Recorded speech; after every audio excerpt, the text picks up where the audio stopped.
ದೊಡ್ಡಪ್ಪ,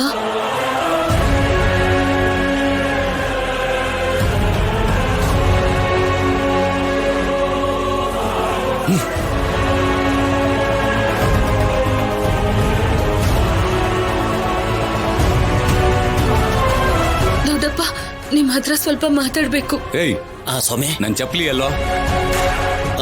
ಇಲ್ಲೇ ಬಿಟ್ಟಿದ್ದೆ ಅಲ್ವಾ, ಎಲ್ಲೋಯ್ತು? ಇಲ್ಲೇ ಇರ್ಬೇಕಲ್ವೋ, ಎಲ್ಲಿ ಹೋಯ್ತು? ಎಲ್ಲಿ? ಇಲ್ಲ ಇತ್ತಲ್ಲ ಸ್ವಾಮಿ.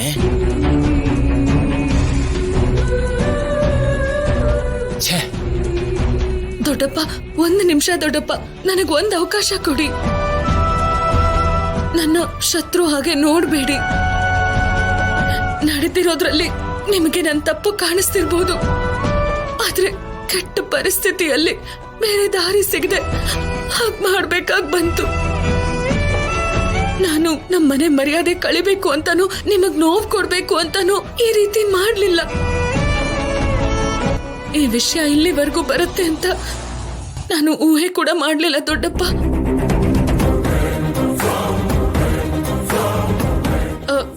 ದೊಡ್ಡಪ್ಪ, ಈಗ ಈ ಸಮಸ್ಯೆಗೆ ಒಂದು ದಾರಿ ಸಿಕ್ಕಿದೆ. ಅದು ಶೌರ್ಯ ಇದಾರಲ್ಲ, ಶೌರ್ಯ ದೊಡ್ಡಮ್ಮನ್ನ ಮೀಟ್ ಮಾಡಿ ಮನೆ ಅಳಿ ಆಗೋದಕ್ಕೆ ರಾಜಲಕ್ಷ್ಮಿನ ಮದ್ವೆ ಮಾಡ್ಕೊಳ್ಳೋದಕ್ಕೆ ಒಪ್ಕೊಂಡಿದ್ದಾರೆ. ಅವ್ರ ಅಪ್ಪ ಅಮ್ಮ ಕೂಡ ಒಪ್ಕೊಂಡಿದಾರಂತೆ. ಆ ವಿಷಯನ ದೊಡ್ಡಮ್ಮ ನಿಮಗ್ ಹೇಳ್ಬೇಕು ಅಂತ ಪ್ರಯತ್ನ ಪಟ್ರು, ಆದ್ರೆ ಆಗ್ಲಿಲ್ಲ. ಶೌರ್ಯ ಮತ್ತೆ ರಾಜಲಕ್ಷ್ಮಿಗೆ ಮದ್ವೆ ಆದ್ರೆ ನಿಮಗೆ ಯಾವ ಸಮಸ್ಯೆನೂ ಇರಲ್ಲ ದೊಡ್ಡಪ್ಪ. ನಾನ್ ಯಾಕೆ ಸೀನುನ ಮದ್ವೆ ಮಾಡ್ಕೊಂಡು ನಿಮಗೆ?